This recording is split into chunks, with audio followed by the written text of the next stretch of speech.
NRO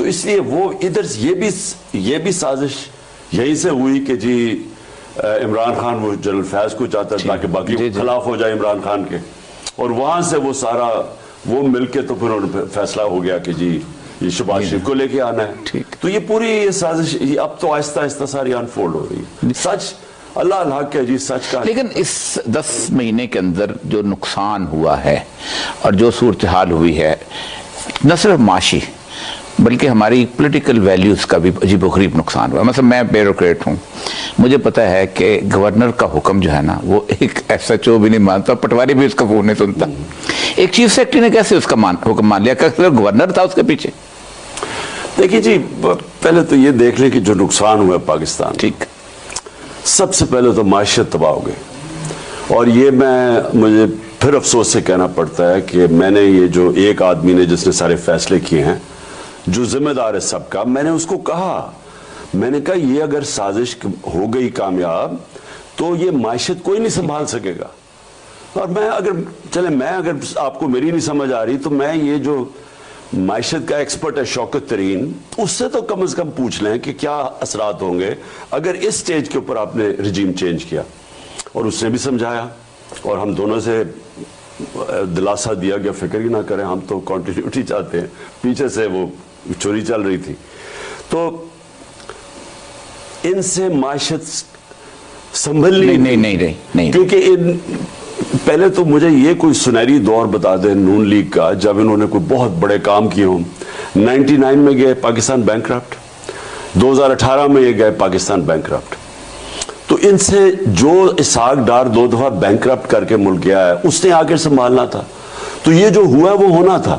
لیکن جو افسوسناک بات یہ ہے کہ انہوں نے پاکستان کو ادھر لے گئے ہیں جدھر اب وہ فٹ ان ہوتا ہے. وہ جو پرکنز کی کتاب ہے Confessions of an Economic hit Man, economic hit man کیا کرتا ہے کہ وہ اس کی ساری کتاب کا مفہوم یہ ہے کہ وہ آ کے پہلے ایک معاشرے کو ان کی معیشت کو قرضے دے کے تباہ کرتا ہے، اسٹرکچرل لونز، اور پہلے تباہ کرتا ہے اور اس کے بعد جب وہ گھٹنوں پہ آ جاتے ہیں ایک ملک تو پھر ان کے ایسٹس سٹرپ کرتا ہے، ان کے پرائیویٹائز کروا کے ان کے ایسٹس لے جاتا ہے. یہ اس کا اثر تھا. تو اب کیا پاکستان میں ہو رہا ہے؟ اب ہم ادھر پہنچ گئے ہیں. اب IMF نے پہلے تو ایک جو کنڈیشنز لگائی ہیں، آج بیرونی ملک ویسے ساری فائنینشیل مارکیٹ سب بند ہو گئی ہیں کیونکہ جو ہمارا ایک رسک تھا ڈیفالٹ کا 100 پہ چلا گیا. 8 مہینے پہلے وہ تھا 5%، ہم جب تھے یہ 100 پہ چلا گیا. اب اس کا مطلب کسی نے پیسے باہر سے نہیں دینے، تو نہ سرمایہ کاری آنی ہے، نہ پیسے، نہ کمرشل لونز. اب کیا کریں گے؟ یہ بالکل اب محرون محنت ہو گئے ہیں IMF کے اور وہ پاورز کے جن سے ان کو پیسہ مل سکتا ہے. اب وہ کیا پاکستان سے مانگی؟ میں وہی آ گیا، اکنامک ہٹ مین ایک ہی چیز رہ گئی ہے پاکستان کے پاس.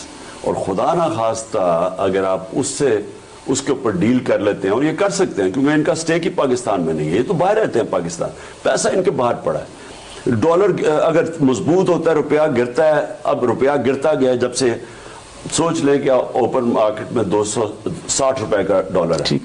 ہم جب انہوں نے نو کانفرنس کیا تو 178 روپے کا ڈالر تھا. ٹھیک.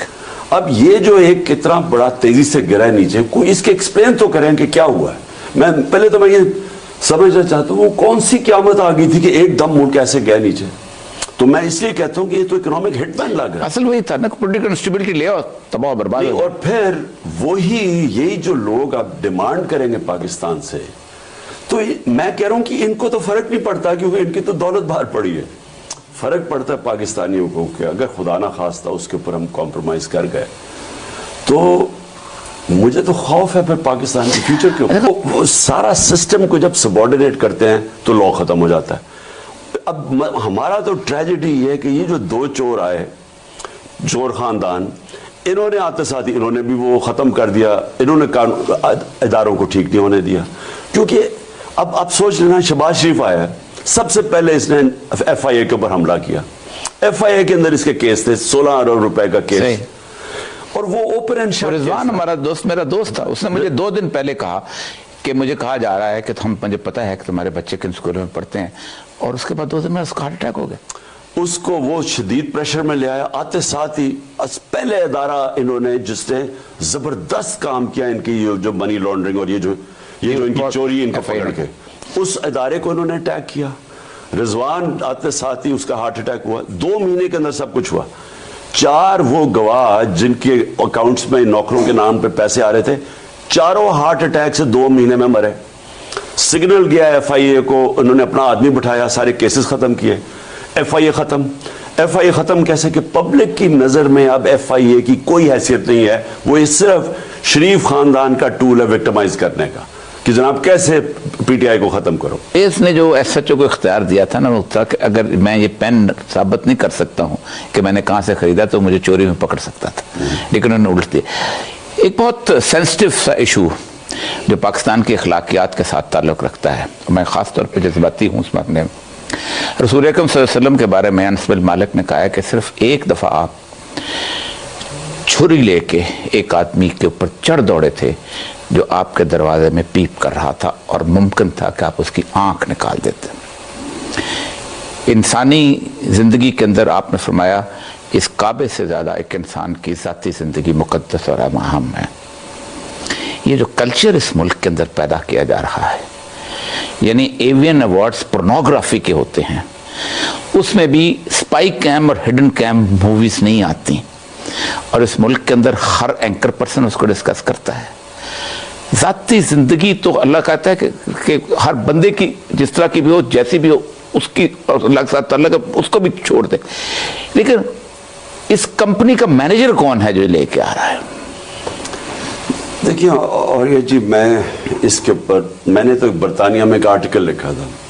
میں جب برطانیہ گیا نا شروع میں 1971 کی بات ہے, تو ایک وہاں بہت بڑی ایک چینج آیا, ایک انقلاب آیا.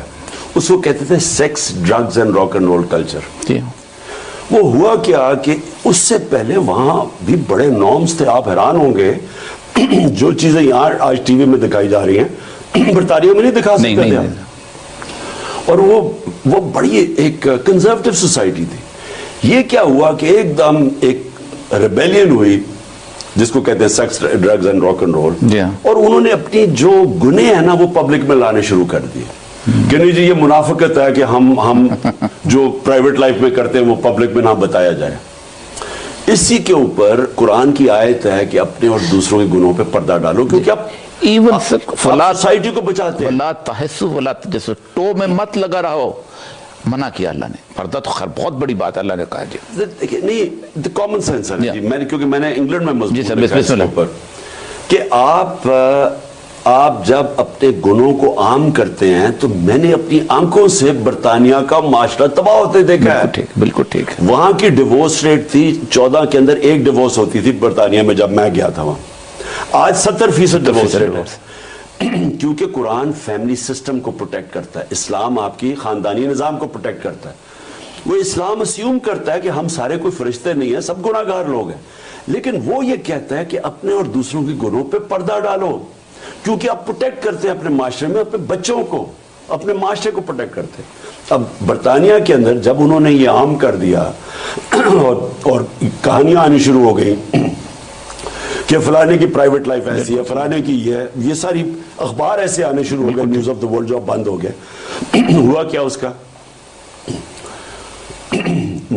جیسے جیسے فحاشی بڑھتی گئی ان کے معاشرے کے اندر خاندان ٹوٹتے گئے, خاندانی نظام ٹوٹتا گیا. اور آج آپ وہاں حالات دیکھیں, سارے ویسٹرن معاشرے میں دیکھیں کہ شادی چلتی نہیں ہے. اور ہالی ووڈ کے اندر شادی کا جو لائف سپین ہے وہ 2.5 سال ہے. ایوریج شادی 2.5 سال چلتی ہے, کیونکہ آپ اگر فحاشی بڑھاتے رہیں, آپ گند کو سامنے لاتے رہیں, آپ کے معاشرہ ٹوٹ جائے گا.